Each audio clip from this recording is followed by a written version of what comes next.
Thank you for that. Good morning, CBGR. Welcome to our monthly commercial meeting.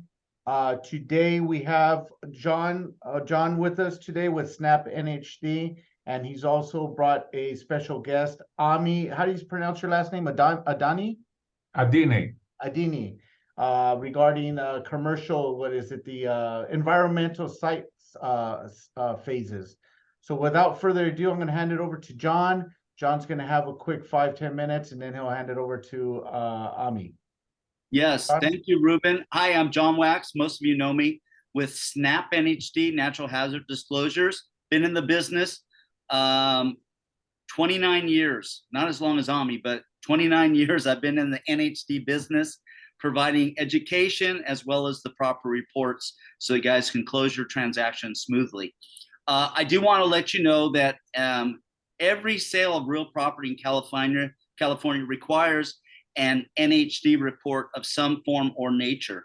Residential, obviously, also co-ops, vacant land, mobile homes, and co-ops. There's not a lot of them, but co-ops, even though it's a transaction of stock instead of a trust deed, it does require an NHD and tax report, and we can provide those for you too, as well as commercial industrial properties that we're talking about today. The commercial industrial reports are pretty much the same as the residential reports, with two differences. One is we don't put in the Megan's Law, which is the sex offenders registry and phone numbers. We don't put that in, and we don't put right to farm, because right to farm is another thing that's particular and only in the residential report, because that affects the enjoyment and the smells and noises of a new homeowner or property owner in those areas. But all the other NHD report requirements are in there. To flood, to fire, earthquake, fault, seismic hazard information. A lot of people say, well, we don't need it. It's a commercial property. You do need it, because our attorneys say so. And it does provide all the information, including a tax report. Gives you Melrose 1915. You don't have to have it. It's in there. It gives you any tax that is assessed against that property that's in the records. And we own all our own data. A lot of companies buy part of it. We own our entire reports. So the information is always up to date and correct. And we back it by our $10 million of E&O insurance, including the environmental report that we're actually talking about today.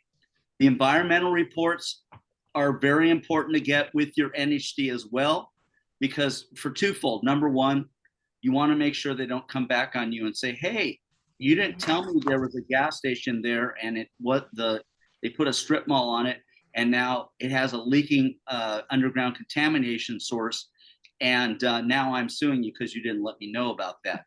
So like I said, surprises cause lawsuits. Make sure you give them as much information as possible. Underground contamination sources, solid waste, Superfund sites, all those things are important to know, and you'll get that in your NHD report. Unlike the environmental services that Ami's going to talk about, we do not go to the property and investigate or do any testing. We only provide information that are in the record of governmental agencies. And for the NHDs, it's the FEMA for flood, state, county, city, local information, including that for the FHDS and the car form and all that kind of stuff. We all provide that information to you. It's like a pre-phase one when we do our environmental check, but it is not an actual site location or a site check where we actually test anything in the property. And that's pretty much, if you have any questions, I'll put my information in the chat.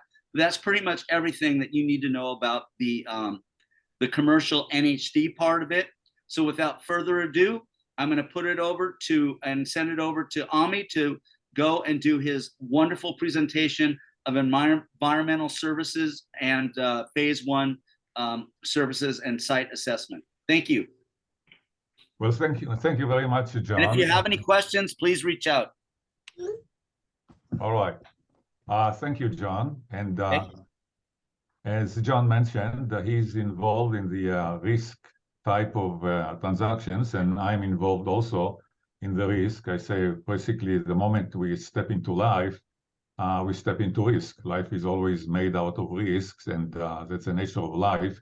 And when we deal with business transactions, they have their own risk, and the risk comes from different categories, from different aspects. And in my practice, I handle the risk, the environmental risk of the transaction. So let us move into it, and we'll demonstrate it to you in some pictures. The way we measure the environmental risk in a transaction is we start with what we call a phase one environmental site assessment. That's the very first step in evaluating the risk of the environmental risk in the commercial transaction. And today, I would like to go over some of the essentials, because once we know the essentials, we will know we have a basis to stand on to understand the rest of the matter. I've been doing it since 1988. This part of my career, phase one and phase two, environmental site assessment. I've been cleaning up contaminated sites and give lots of introductory lectures. I graduated in 1964. That's quite a long time ago. Looks like yesterday in Bachelor of Science in Mechanical Engineering with additional credit nuclear and chemical engineering. Spent the next 20 years in nuclear plants, chemical plants, eventually became a California general engineering contractor specializing in the hazardous substance removal.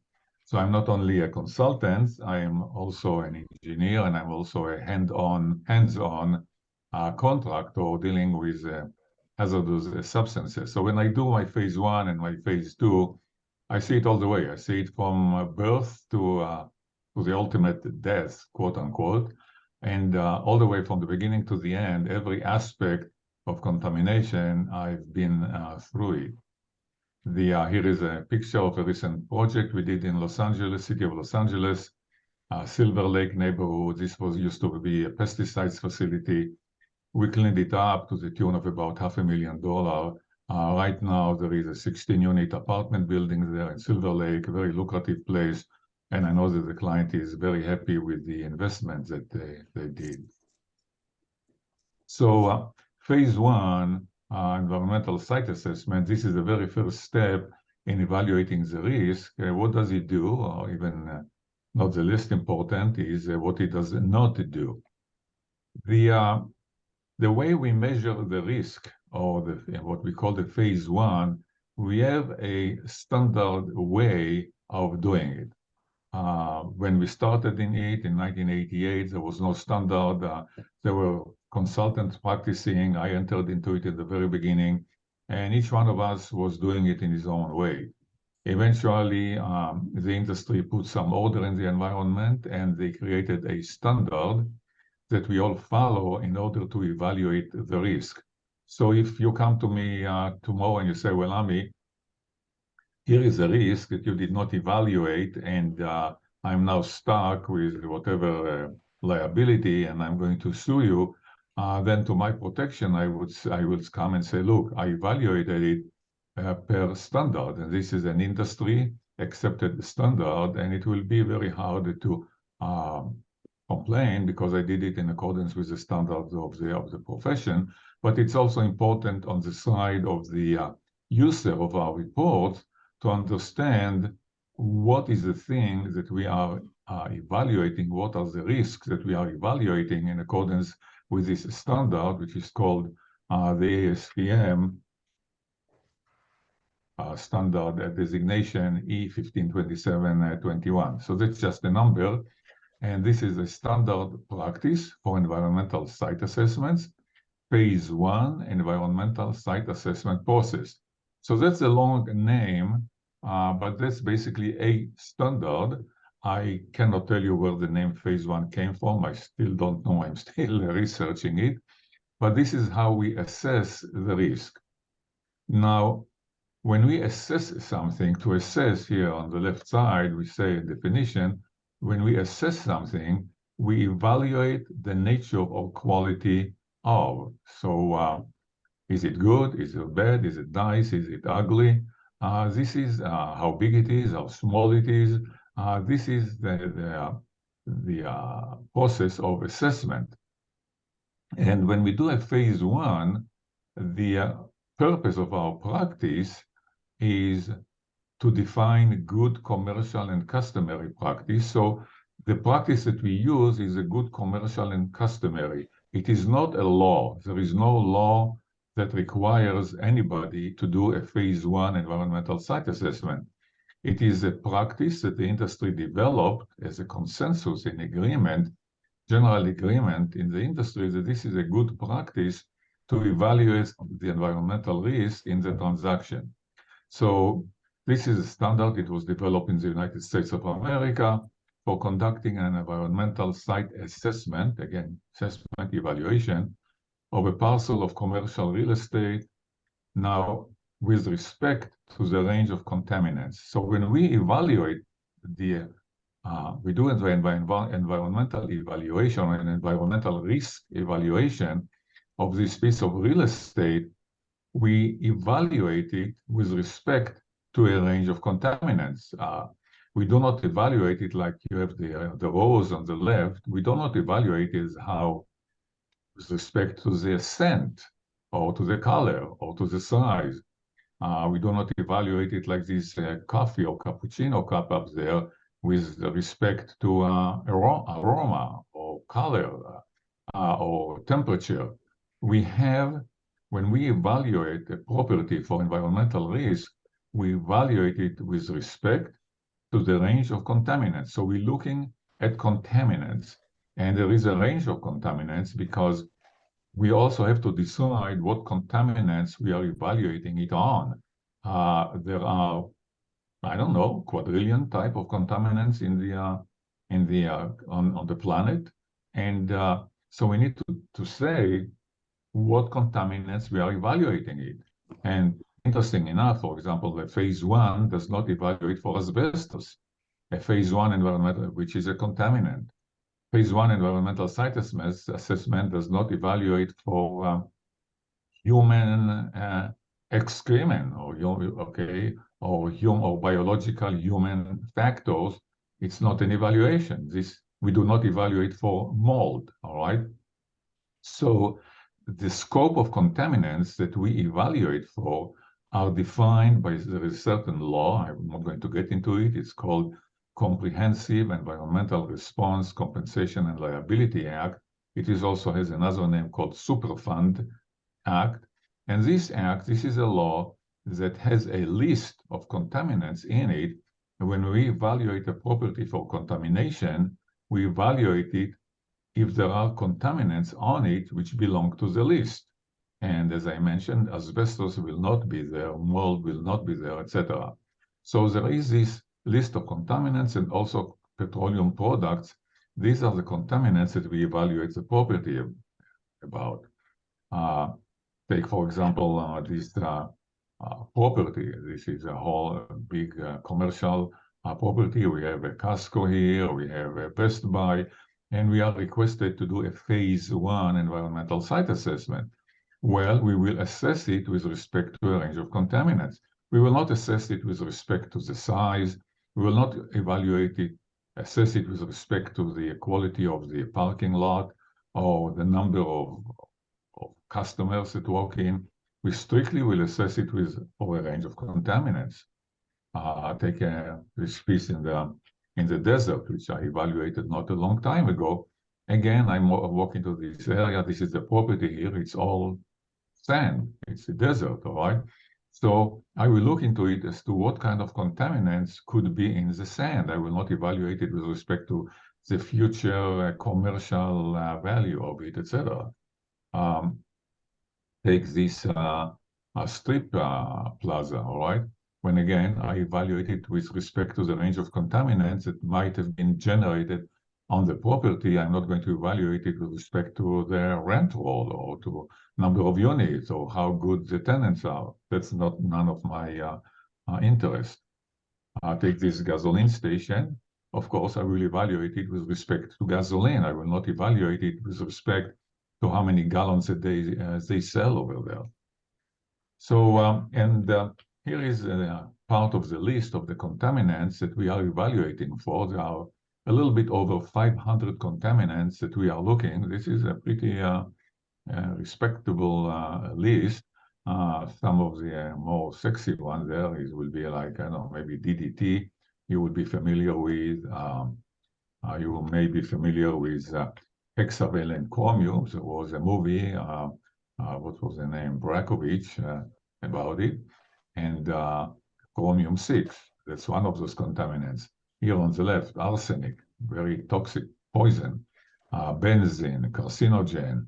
Dieldrin, that's a pesticide, is a carcinogen. So these are some of those 500 and more contaminants that we are evaluating for. Some more and more and more. I'm not going to. Here is another one, tetrachloroethene. This is a contaminant that is unique to dry cleaners in the machine shops and the industrial operations. It's highly carcinogen and it has other effects. So these are some of the contaminant. Vinyl chloride here. This is a daughter product of tetrachloroethene. When you have a dry cleaning solvent in the environment and it breaks up over time, it will generate vinyl chloride, which is a highly toxic chemical. So some examples of the contaminants that we are evaluating for when we step onto a property. Let's take this property. This is an oil depot. We go there. As soon as I look at it, of course, I will evaluate it with respect to petroleum products. I will not be too concerned about dry cleaning solvents. I will not be too concerned about, I don't know, arsenic. I know right away when I look at an oil depot, I know right away to zero in on the range of contaminants that could be used in an oil depot. Take again the dry cleaners. This is a well-known contaminator. About 70% of dry cleaners have contaminated the environment. So we know what to look for when we deal with dry cleaners.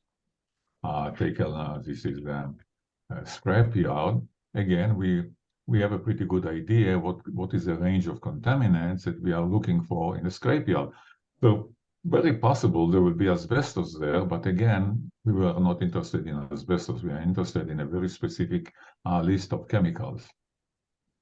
Take this machine shop. We go there and we see a machine shop. Right away, we know that we are looking for chlorinated solvents. We are looking for petroleum products, maybe PCBs. We are not looking for pesticides in a machine shop. So we narrow our investigation from this list of 500 chemicals. By experience, we narrow our attention to the chemicals that would be customary and used in the specific properties that we are looking at. Generally, about contamination, when we deal in the contamination in the environment, there are usually, I think, about 3 types of contamination. You look here on the very left side, there is this underground tank in an industrial facility, and it leaks this purple contaminant into the groundwater. So we are interested in contamination in groundwater. Is groundwater contaminated with our contaminants of interest? Here you have the property in the middle as another industrial place, and they leaked this reddish contaminants, and it contaminated the soil. So we are interested in contamination in the soil. But then this contaminant is volatile, and it evaporates, creates vapors, those purple vapors in the ground. So we are interested in what we call soil vapor or soil gas. So these are the 3 major, how they say, aspects or types of contamination that we are looking for, which is groundwater, we are looking for soil, and we are looking for soil vapor. And the 4th one, which is a result of soil vapor, is you see this apartment building here or whatever, or residence, and the vapor travels in the ground and goes under the building and maybe entering into the building and contaminated the indoor air. So indoor air, we are also interested in indoor air contamination as it relates to migration of vapors in the ground that may enter into the building. So these are the four types of contamination that we are interested in. Here is another conceptual illustration of the same thing. You have here a landfill, and the dark brown is a contamination in the soil. It contaminated the soil. It reached down the groundwater. It evaporates from the groundwater into the soil here, enters into the building. Case in point, our client owns this apartment building here.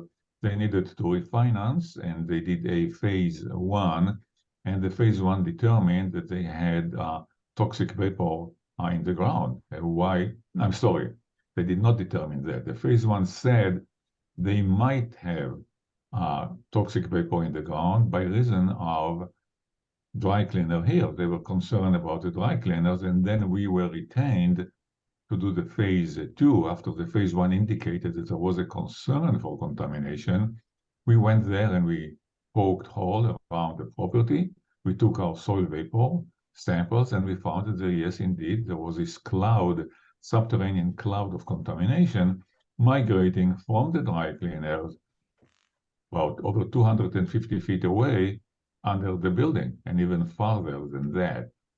Fortunately enough, the level of contamination were low, and we gave them a clean bill of health.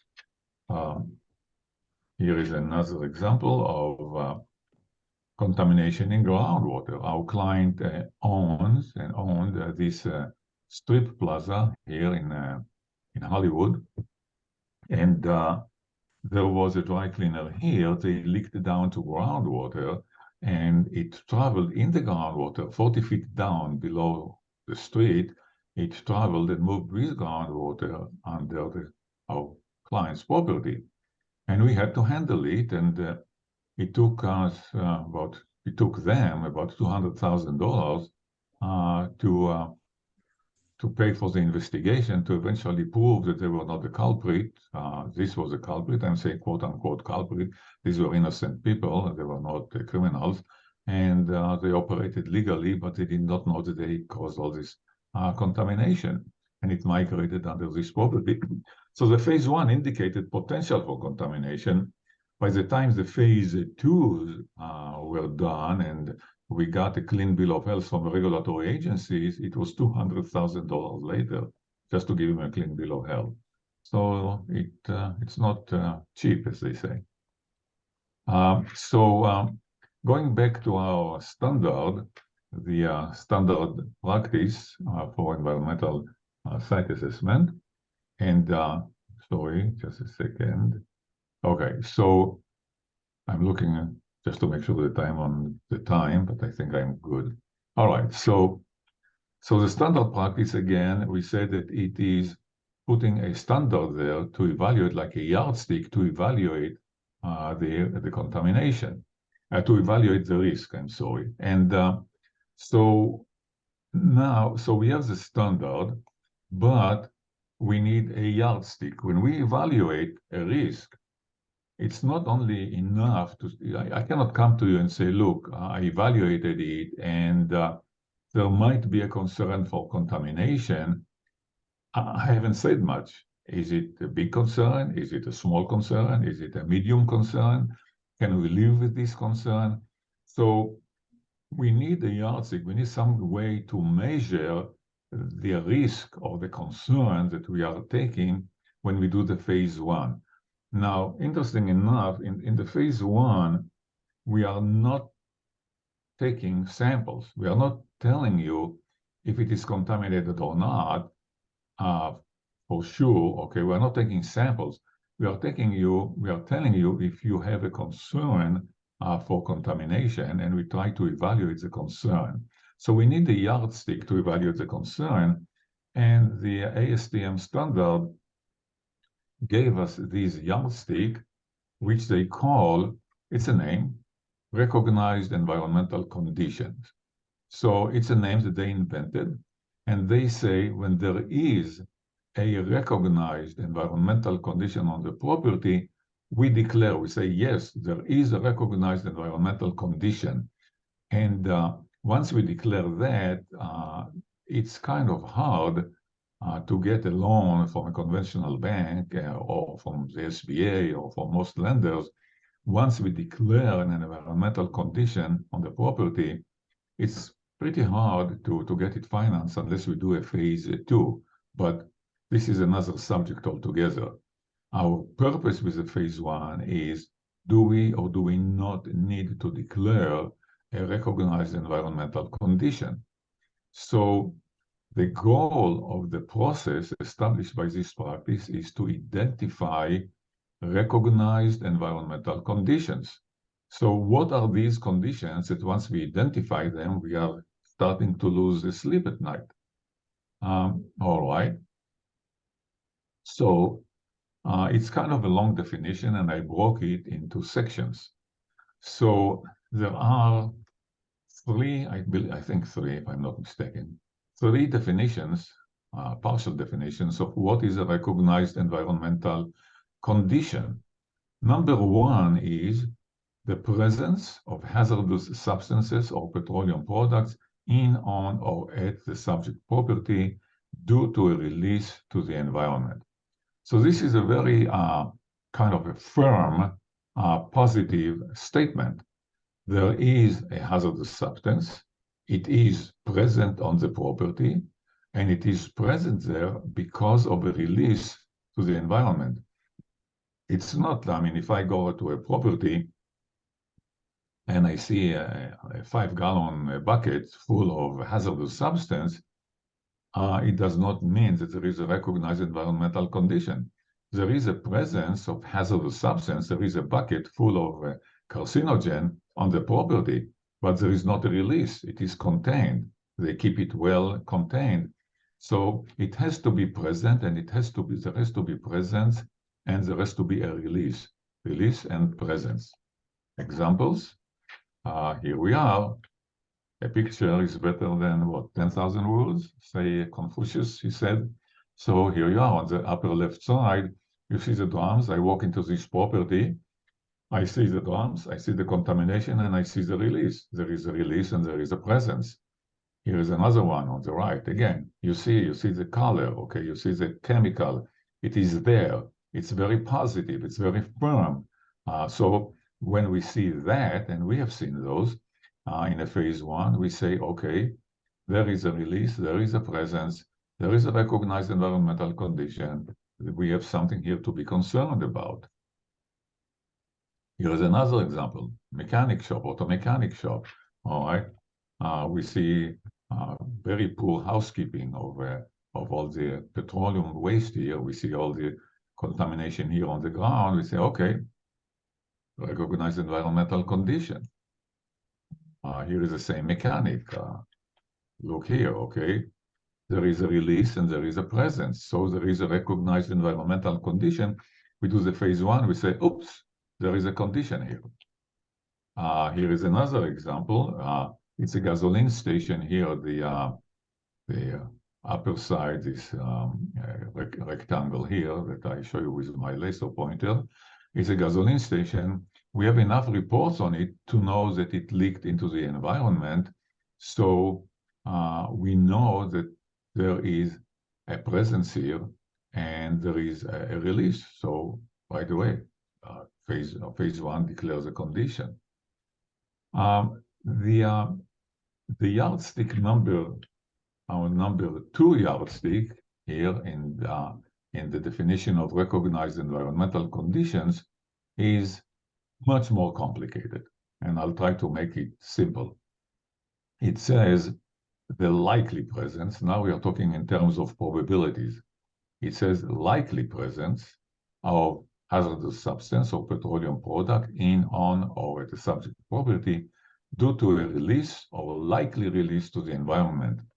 So this definition is kind of even broken into 2 sub-definitions, okay? On the left, I call it the number 2A. There is a release and there is a likely presence. And I'll show you an example in a moment so you don't have to get a headache out of it. There is a release and there is a likely presence, or there is a likely release and likely presence. kind of gives somebody a headache. But let's see examples. All right. And so the first one, before I show you the examples, the first one was very positive. It was like this sumo fighter, all right? It's in your face.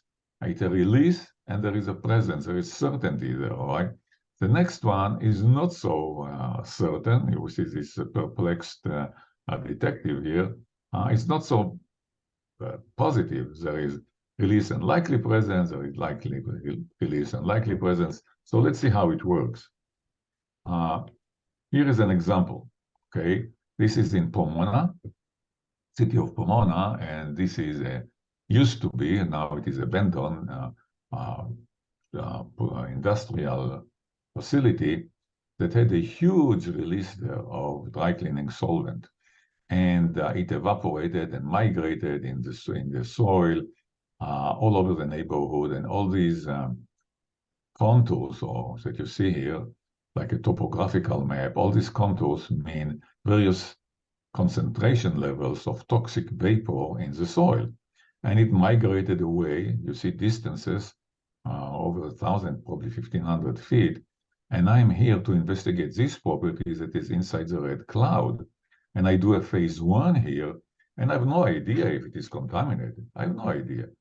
But I do know I have this map that I've got from the city, and I have this map. I know that they contaminated the neighborhood, and I know there is positive, there was a release there, and there is a likely presence at my property, at the property. And I go to the client and say, dear client, my phase 1 raises a risk here. There is a risk because there might be some toxic vapor under your property. I don't know for sure, but it is a condition. There is a release at the neighbor, and there is a likely presence at your place. Take this other case that I showed before, this gasoline station here that contaminated in a big way their area. And I'm doing my phase 1 here at the purple cloud, and I'm very concerned. I have a very positive release here, but knowing the nature of the release, I'm concerned that it traveled as vapor under this property. So we have a recognized environmental condition. My phase 1 will say there is a condition here. We have a release, and we have a likely presence. We have a possibility of presence. Here is another one. Celebrated the Playa Vista neighborhood in the city of, I think it's the city of Los Angeles, I believe. And very close to Marina del Rey is here, over this area. And Playa Vista used to be Howard Hughes' place of operation. And here is again, I'm sorry. Here is the Playa Vista, the purple cloud. This is Playa Vista. We know it is contaminated. It has been under investigation since 1987, I believe. And it's still contaminated. It does not prevent from building on it and developing it, but this is another subject. Contaminated properties can be developed and can be built on, and we can deal and we can transact with contaminated properties, but this is a whole different subject for a different time maybe. But when we do our phase 1, we know that some of this contamination from Playa Vista migrated here to the neighborhood into this, what we show here as a red cloud. And all these properties in the neighborhood might have contamination there from a known release at Playa Vista and likely presence there. Now we get into the more a little bit more complex one, which is a likely release and likely presence. So I'm doing my phase 1 here on this property on the right side. You don't see me because I'm standing on the other side of the fence, and I'm reaching across the fence with my camera and taking this picture here. And I see this site in a very poor condition, and I see all these drums, and I'm concerned that they might have leaked into the ground, and the contamination might have traveled in the ground into my properties that I'm investigating. I don't know that this place has leaked. I don't know that. So there is a possibility here of a leakage. I don't know for sure, but there is a possibility because I see the condition of the drums. Look here, open drums. Look here, they have holes. I'm very concerned. I see all these stains on the ground.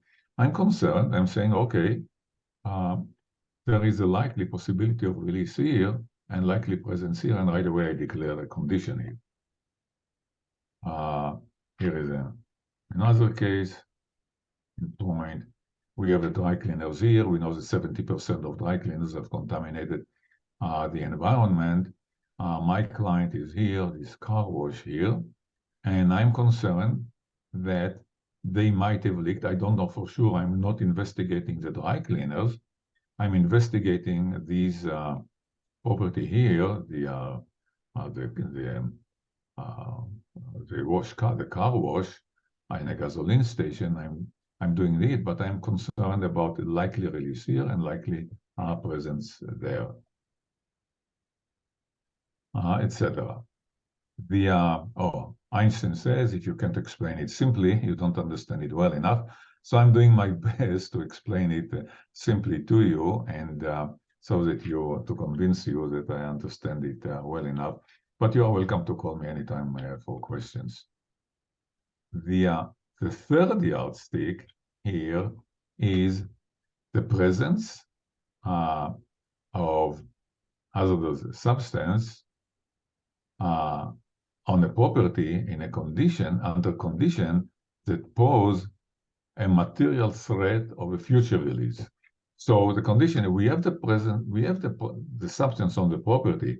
It has not yet leaked, it is not yet contaminated, but we are concerned that it will leak. We are concerned that it will get released to the environment, and then we declare that there is a condition here, there is a certain risk here, and so let's skip this one. So here is a case in point, all right? We see those drums. You see how they are stacked one upon the other. We don't see any leak here. We don't see any discharge. But we say, look, these drums contain hazardous substances, and they are ready to tip off and roll down and contaminate the property. We have a condition here. We move to the next one. You see this tank here, okay, very poor condition. This is a chemical plant. They have chemicals in it. We declare a condition. We say, well, there is no contamination yet, but there could be contamination in the future. We declare a condition. Look here, all this very poor housekeeping. We don't see contamination, but we see how they store the substances. Here on the left side, this is a hydrogen cyanide. I mean, this is a highly toxic material, and we are very concerned. So we declare a condition right away. We can skip that one. So yeah, that's a nice saying. Lee Iacocca, the late Lee Iacocca says, we are continually faced by great opportunities, brilliantly disguised as insoluble problems. So when we declare our phase one environmental conditions, this is not the end of the day. It only means that we have a certain concern there. We still need to measure this concern. We declared we have quote unquote passed the test of the phase one by declaring a condition in accordance with the definition of the phase one. So there is a condition which says there is a certain amount of risk here that we have to be concerned about. But it doesn't mean that this is the end of the day. It does not mean that you cannot transact with the property. And even if it is contaminated, it does not mean that it cannot be transacted with. So there are opportunities there, disguised as insoluble problems. And okay, there is another yardstick that is important to know, which is the yardstick, the concern, which is not a concern. We call it de minimis. De minimis condition is, I'll show you, instead of talking about it, I'll show you right away a picture of a de minimis condition. Here we are. A de minimis condition is a condition of contamination. Look here on the upper right-hand side. We see contamination, all right? This is a mechanic shop. We see these stains here. But based on our experience, based on what we know in the mechanic shop, we call it a de minimis. You look up here on the upper left. We call it a de minimis. A de minimis condition is condition that is no threat to health and the environment, and it is a condition that we know that regulatory agencies will not be interested. They will be very bored if we bring this condition to their attention. They will say, we are not interested in it. So we look at it, we look at this stain, we say, hey guys, please do some better housekeeping, but we are not concerned. This is what we call a de minimis. So not every contamination is a reason for being concerned. There could be some contamination, which we call de minimis, and we say it's not okay, it's not a problem. Here on the bottom left side, we have this hydraulic lift. We know hydraulic lift. We look at this place, we say, well, this hydraulic, we are not concerned about it. Yes, it could cause some contamination under it. Yes, it could leak, but we are not concerned about it. So this is a de minimis condition. Here is another de minimis. There was a tank here. They removed it. There is a contamination. You see all these discolored soil here. We know it is contaminated. We say, okay, guys, bring a backhoe here, or bring shovels, or bring some little excavator and excavate it. It's very limited in the scope. It's going nowhere. Just take it to a landfill and you will be done. Once you're taking it to the landfill, it is a de minimis condition. It's not a big problem. Don't worry about it. So it's a de minimis condition. Nobody is going to be worried about it. Let's skip this one. So just to end our presentation, I like this saying, or this quotation from Pablo Picasso. He says, I'm always doing that. I'm always doing that which I cannot do in order that I may learn how to do it. So we always go into explore unknown territories. I think it's good in my profession. It's good for many others, probably good for you as well. And I thought I should put it here at the end. I'm always doing that which I cannot do in order that I may learn how to do it. So thank you very much for your attentive attention. Let me see on chat if you have any questions. I'll be very happy to respond.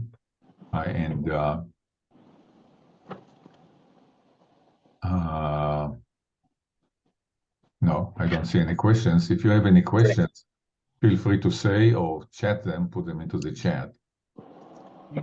Thank you, Ami. You could just Thank you unmute very much. yourself. Any questions? You can unmute yourself. I got a question. This is Buddy. Buddy, Yes. how are you? Hey, Pretty buddy. good. It's for Ami. Who usually pays for this phase 1, phase 2 inspections? It's a matter of agreement between the buyer and the seller. And I've seen it in both ways. At this very moment, I have a buyer who's very interested and is going to award me today to do a phase 1 for them. The other week, I did several for sellers. They wanted to know ahead of time if they have something to worry about. So there is no rule. Anybody can do it. Including the phase 2? That will also include the phase 2. Sorry, yeah. Okay. Again, it's a matter of negotiations. At this moment, for example, I'm right now involved in a transaction where my client is the buyer. It's a $6.5 million property in Orange County, and they are the buyer. They did the phase. They paid me to do the phase 1. I did the phase 1. I indicated some concerns, and they negotiated with the seller, and the seller paid for the phase 2. So the phase 1, in this case, the phase 1 cost my buyer $1,900. The phase 2 cost $8,400, and it was paid by the seller. But again, I see it any which way. Okay, thank you. You're welcome. I did want to add something. This is John Wax with Snap NHD. Mixed use properties, you get the commercial Snap NHD report, and any units, 5 or more units, is considered a commercial property. So if you have questions, please reach out to AMI regarding the environmental site inspections and anything regarding the NHC tax environmental Snap NHD reports. I'm here to answer those questions and put you in the right touch as far as which reports you need to use. And Thank you. Yes, thank you. And I would add to it that I see now more and more clients looking to purchase what used to be industrial properties and turn them into mixed-use properties right now. That's kind of in vogue right now. Yes, that's true. And the Snap NHD environmental report is like a pre-phase 1. So if anything does come back that is close to the property and is an environmental hazard, definitely contact AMI so we can move forward, give you the estimate of what the cost of services would be so that you can negotiate that with the buyers and the sellers. Perfect. Any further questions for Ami? Well, if not now, then later. Yeah. Exactly. He We're available. you guys have his contact information on there, and if you forget it and you need it, just let me know and I can get that to you. In addition, I believe next month, we'll be having phase 2, correct? Phase Yes. 2 and phase 3, both. Okay. But Ami's my guy, so we've been working together for quite some time, and I do recommend using him when you do have those environmental questions and need site inspections and things like that. I'm your NHD guy for all these years, and I'm here to answer and help you with those reports and help you and your clients understand what's it's all about and how to transact business smoothly. All right. Well, if there's would no say, other further let me- questions. I would that add, concludes- let sorry, me Ami? say let me say one more thing that feel free if you get any reports that you don't understand, and many times it's very hard for you to understand the phase 1 report that was done by others. Just send them to me, or any other environmental report, send them to me. I'll explain them. There is no charge for it. Perfect. Awesome. Thank you. Thank you. All right, everybody. I guess that concludes our meeting for today. We'll see you for the next commercial meeting on next month in July, third Wednesday of the month. Okay. All right. Sounds Thank you. good. Have a great week. And some of you, I'll see you on Friday. Take Thank you, care. Ruben. Okay. Bye-bye. Bye, Ruben. Bye, Peter. Bye, everyone.